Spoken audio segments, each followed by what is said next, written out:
Hello guys, एक और नए वीडियो में आप सभी का स्वागत है। अपन बात कर रहे थे राजस्थान की आर्थिक समीक्षा के बारे में। 6 अध्याय अपन कंप्लीट कर चुके थे। आज बात करेंगे अपन अध्याय 7 के बारे में। पहला सवाल आ जाता है अध्याय 7 के अंदर से, संयुक्त राष्ट्र के वैश्विक सतत विकास रिपोर्ट 2023 के अनुसार 2031 तक राजस्थान में शहरी जनसंख्या का अनुमानित हिस्सा कितना होगा। तो इसका जो सही आंसर है वो 27.74% रहेगा। नेक्स्ट बात करते हैं, 2011 में राजस्थान के ग्रामीण क्षेत्र में बाल लिंगानुपात क्या था। इम्पोर्टेंट है, ठीक है। बाल लिंगानुपात कितना था तो याद रखना 892 था। 892 वाला तो ये वाला 892 महिलाएं प्रति 1000 पुरुषों के ऊपर, ठीक है। नेक्स्ट बात करते हैं, संयुक्त राष्ट्र के वैश्विक सतत विकास रिपोर्ट 2023 के अनुसार 2050 तक विश्व की जनसंख्या का कितना प्रतिशत शहरों में रहने का अनुमान है। तो कितना अनुमान है गाइज, याद रखना 66.66%, ठीक है। नेक्स्ट बात करते हैं, भारत और राजस्थान में शहरी जनसंख्या के हिस्से के बारे में निम्नलिखित कथनों पर विचार करें। पहला कथन दे रखा है कि 1961 में राजस्थान में शहरी जनसंख्या का हिस्सा भारत की शहरी जनसंख्या के हिस्से से अधिक था। ये बात गलत आती है। बात की जाए भारत के अंदर से, भारत की जो शहरी जनसंख्या का जो हिस्सा था वो कितना था, 17.97%, ठीक है। और बात करें राजस्थान के बारे में तो राजस्थान में था 16.28%। तो ये ऑप्शन यहाँ पर गलत हो जाता है, राजस्थान का इसमें कम है। नेक्स्ट कथन आता है कि 2031 तक राजस्थान में शहरी जनसंख्या का अनुमानित हिस्सा 27.74% तक पहुँचने की उम्मीद है। तो ये बात सही है, ठीक है। नेक्स्ट बात करते हैं, 2011 में भारत में शहरी जनसंख्या का जो हिस्सा है वो कितना है, 31.14% था। ये बात भी यहाँ पर सही है। और इसमें पूछा गया कि सही कथन के बारे में बताना, तो सही कौन सा है, दूसरा और तीसरा, ऑप्शन नंबर बी। नेक्स्ट बात करते हैं गाइज, नेक्स्ट क्वेश्चन आ जाता है, निम्नलिखित जिलों को शहरी लिंगानुपात के आधार पर अवरोही क्रम में व्यवस्थित करें। अवरोही क्रम का मतलब कि बड़े से छोटे की तरफ आपको करना है। तो सबसे ज़्यादा बात करें टोंक में कितना है, देखो टोंक में आ जाता है 985। में बात करते हैं बांसवाड़ा डूंगरपुर के बारे में, डूंगरपुर में कितना है 951, ठीक है। बांसवाड़ा के बारे में बात करें तो बांसवाड़ा में आ जाता है 964। प्रतापगढ़ के बारे में बात करें तो 963 आता है। अब इसमें इस हिसाब से देख लो कि पहले नंबर पर कौन सा है, पहले पर ये आ गया, और दूसरे पर बात करें तो दूसरे पर बांसवाड़ा आ जाता है, और तीसरे पर बात करें तो तीसरे पर प्रतापगढ़ आ जाता है, और चौथे पर ये आ जाता है। और अवरोही क्रम में आपको जमाना है, तो ऑप्शन नंबर पहला इसमें सही रहेगा। नेक्स्ट बात करते हैं, शहरी क्षेत्रों में बाल लिंगानुपात के आधार पर निम्नलिखित जिलों को आरोही क्रम में व्यवस्थित करना है, मतलब कि छोटे से बड़े की तरफ आपको बताना है, ठीक है। सबसे पहले नागौर दे रखा है, नागौर का जो बाल लिंगानुपात है वो कितना जाता है, 907 आता है। बाद में बात करें 12 में 901 आ गया। बीकानेर के बारे में बात करें तो 906 आ जाता है। भीलवाड़ा के बारे में बात करें तो 904 आ जाता है, ठीक है। तो सबसे कम कौन से का है, सबसे कम है 12 का, तो पहला नंबर इसको दे दो, ठीक है। दूसरा बात करते हैं, दूसरे नंबर पर कौन सा है, 904 भीलवाड़ा, दूसरा नंबर इसको दे दो। तीसरा नंबर किसका है, बीकानेर का है, तीसरा इसको दे दो, और चौथा इसको दे दो। इस प्रकार से आपको ये क्वेश्चन जमाना है। तो इसमें ऑप्शन नंबर कौन सा रहेगा, बी वाला सही रहेगा। अगर इनका आपको डाटा याद है तो आप इन सवाल को आराम से कर सकते हो। अगर डेटा आपको याद नहीं है तो डेटा को आपको रटना ही पड़ेगा। आर्थिक समीक्षा में बहुत सारे डेटा आपको रटने ही पड़ेंगे, ठीक है। नेक्स्ट बात करते हैं, राजस्थान में किस शहर में झुग्गी झोपड़ियों निवासियों का प्रतिशत सबसे अधिक है। तो सबसे अधिक किसके बारे में है, याद रखना वो आ जाता है पीलीबंगा। और पीलीबंगा कहाँ पर पड़ता है, हनुमानगढ़ में पड़ता है। याद रखना कितना परसेंट है वो भी याद सकते हो, 74.53%, ठीक है। नेक्स्ट बात करते हैं, राजस्थान में किस शहर की शहरी जनसंख्या सबसे अधिक है। ये तो एकदम सरल सा सवाल है, आपको पता ही है, जयपुर में है। जयपुर में भी कितनी बताओगे, 30.46 लाख, ठीक है। नेक्स्ट बात करते हैं, राजस्थान की शहरी जनसंख्या के बारे में निम्नलिखित कथनों पर विचार करें। पहला कथन दे रखा है कि डूंगरपुर में राजस्थान में शहरी जनसंख्या का प्रतिशत सबसे कम है। पहली बात आ जाती है सही है। कितना परसेंट बताना है, अगर डूंगरपुर में याद रखो तो याद रखना यहाँ पर आ जाता है 6.39% है। ठीक है, नेक्स्ट बात करते हैं, कोटा में राजस्थान में शहरी जनसंख्या का प्रतिशत सबसे अधिक है। ये बात भी यहाँ पर सही आता है। और कोटा में कितनी बतानी है, 60.31%। नेक्स्ट बताना है, नेक्स्ट कथन आता है कि जयपुर में राजस्थान में शहरी जनसंख्या का तीसरा सबसे बड़ा प्रतिशत है।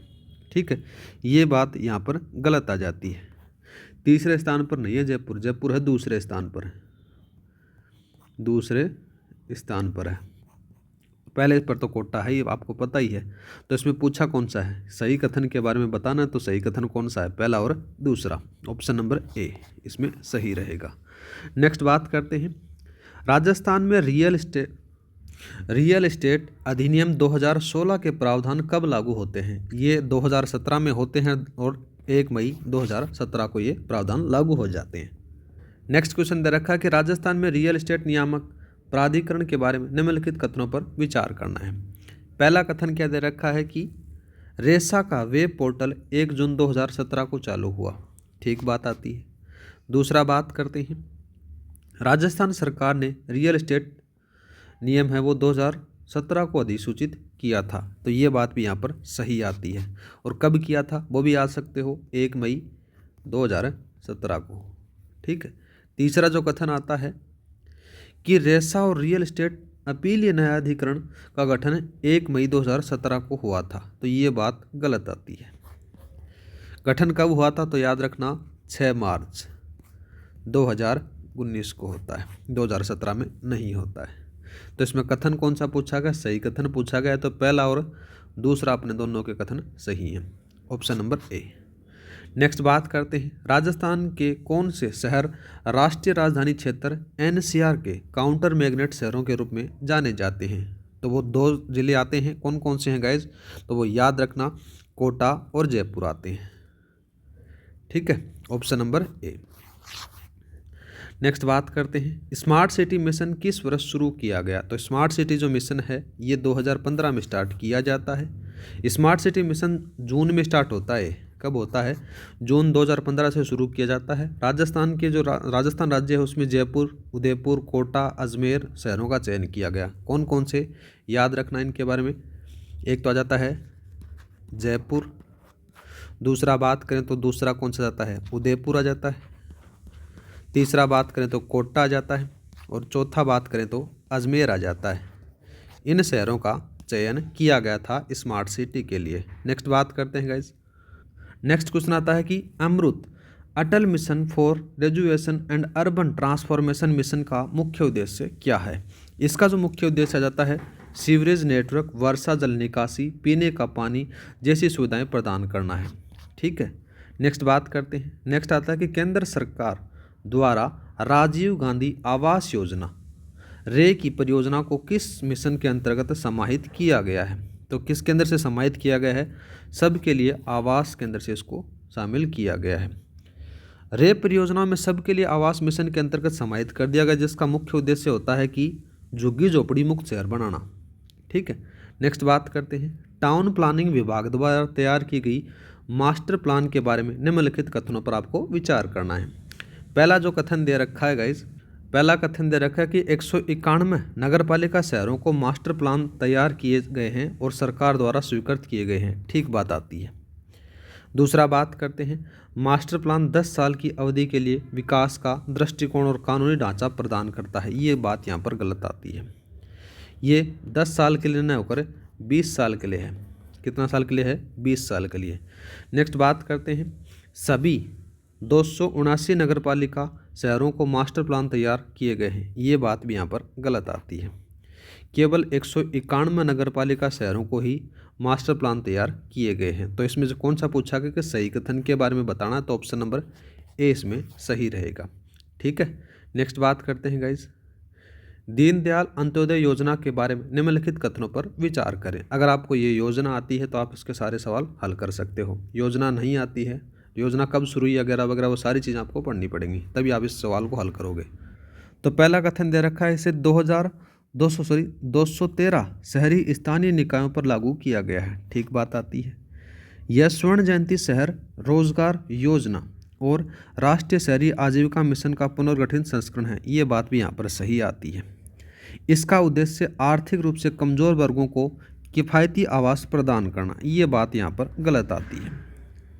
ये योजना आवास प्रदान नहीं करती है, ये ओनली आपको आजीविका और रोजगार सृजन पर केंद्र माना जाता है। तो इसमें सही कथन के बारे में पूछा गया है, पहला और दूसरा, ऑप्शन नंबर ए इसमें सही रहेगा। नेक्स्ट बात करते हैं, स्मार्ट सिटी मिशन के बारे में निम्नलिखित कथनों पर विचार करना है। पहला कथन आ जाता है, तो फंडिंग प्रणाली के अनुसार प्रति शहर प्रति वर्ष 200 करोड़ रुपए 5 साल के लिए प्रदान किए जाते हैं। तो ये बात यहाँ पर गलत आती है। 200 करोड़ ना होकर कितने हैं, 100 करोड़ हैं। कितने हैं, 100 करोड़। ठीक है। नेक्स्ट है, इसका उद्देश्य 5 साल की अवधि में 100 शहरों को कवर करना है। ठीक है, तो ये बात यहाँ पर सही आती है। नेक्स्ट बात करते हैं, नेक्स्ट कथन आता है कि मिशन को जून 2015 में लॉन्च किया गया था। ये बात भी यहाँ पर सही आती है, जून 2015 में मिशन को लॉन्च किया जाता है। सही कथन के बारे में पूछ रहा है एग्जामिनर, तो दूसरा और तीसरा आपके सही रहेंगे, ऑप्शन नंबर बी। नेक्स्ट बात करते हैं, नेक्स्ट क्वेश्चन आता है कि अमृत मिशन के बारे में निम्नलिखित कथनों पर विचार करना है। ये इंपॉर्टेंट सवाल है, जरूर छप सकता है। ठीक है, जो यूआरओ की तैयारी कर रहे हैं उनके लिए तो अलग से योजना दे रखी है और ये मैंने करवा दी है। इस योजना के बारे में आप जाकर देख सकते हो, प्लेलिस्ट में आपको मिल जाएगी। तो पहला कथन आता है इसमें, इसे केंद्र सरकार द्वारा जून 2015 में लॉन्च किया गया था। ठीक बात आती है। ठीक है। दूसरा कथन आता है कि राज्य के 29 शहरों का चयन अमृत के चयन के लिए किया गया। ये बात भी यहाँ पर ठीक आती है। तीसरा आता है कि इसका उद्देश्य शहरी सुविधाएं जैसे जल आपूर्ति, शहरी परिवहन और हरित क्षेत्र प्रदान करना है। ये बात भी यहाँ पर सही आती है। ऑप्शन नंबर पहला, दूसरा, तीसरा तीनों सही है। ठीक, ऑप्शन नंबर डी इसमें सही रहेगा। नेक्स्ट बात करते हैं, राजस्थान क्षेत्रीय और शहरी योजना विधेयक 2024 किससे संबंधित है। तो किससे संबंधित है गाइस, याद रखना, ये जो विधेयक है ना, यह जाता है परिधीय शहरी क्षेत्रों का योजनाबद्ध विकास करने के लिए संबंधित है। नेक्स्ट बात करते हैं, नेक्स्ट कथन आता है कि डॉक्टर श्यामा प्रसाद मुखर्जी जिला उत्थान योजना के लिए बजट आवंटन कितना है। तो 500 करोड़ है। कितना है, 500 करोड़। नेक्स्ट बात करते हैं कि कौन सी योजना शहरी क्षेत्र में स्ट्रीट वेंडर के उत्थान के लिए बनाई गई है। तो उसका नाम आ जाता है मुख्यमंत्री स्वयं निधि योजना आती है। ठीक है। नेक्स्ट बात करते हैं, बायो या फिर पिंक टॉयलेट कॉम्प्लेक्स के बारे में निम्नलिखित कथनों पर विचार करें। तो पहला कथन आ जाता है, देखो पहला कथन दे रखा है, इसका उद्देश्य ग्रामीण क्षेत्र में स्वच्छता सुविधाएं प्रदान करना है। नहीं भाई। दूसरा बात करते हैं, यह विशेष रूप से शहरी क्षेत्रों में बाजारों और सार्वजनिक स्थानों पर महिलाओं के लिए डिजाइन किया गया है। ठीक बात है यहाँ पर। नेक्स्ट बात करते हैं, यह परियोजना स्वच्छ भारत अभियान के अंतर्गत कार्यान्वित की जा रही है। नहीं भाई। तो ऑप्शन नंबर ओनली ए सही रहेगा। नेक्स्ट बात करते हैं, प्रधानमंत्री शहरी आवास योजना के बारे में निम्नलिखित कथनों पर विचार करना है। कौन कौन सा कथन आपका सही और कौन सा गलत है। तो पहला कथन दे रखा है, यह योजना कमजोर वर्ग के लाभार्थियों के लिए 25,000 की अतिरिक्त सब्सिडी प्रदान करती है। ठीक बात है। दूसरा बात करें, यह योजना शहरी क्षेत्रों में महिलाओं को आवास प्रदान करने पर केंद्रित है। नहीं भाई। दूसरा बात करते हैं, अतिरिक्त वित्तीय लाभ की घोषणा बजट 2024-25 में की गई थी। तो पहला और तीसरा आपके ऑप्शन सही रहेंगे। आज का लास्ट सवाल आ जाता है कि आश्रय योजना के तहत मकान बनाने के लिए कुल कितनी धनराशि दी जाएगी। तो कितनी दी जाएगी, याद रखना 1 लाख रुपए दी जाएगी। इसी के साथ में आपका जो अध्याय 7 है वो कंप्लीट हो जाता है। क्लास अच्छी लगी हो तो लाइक और सब्सक्राइब करना न भूलें। मिलते हैं नेक्स्ट वीडियो में। जय हिंद, जय भारत।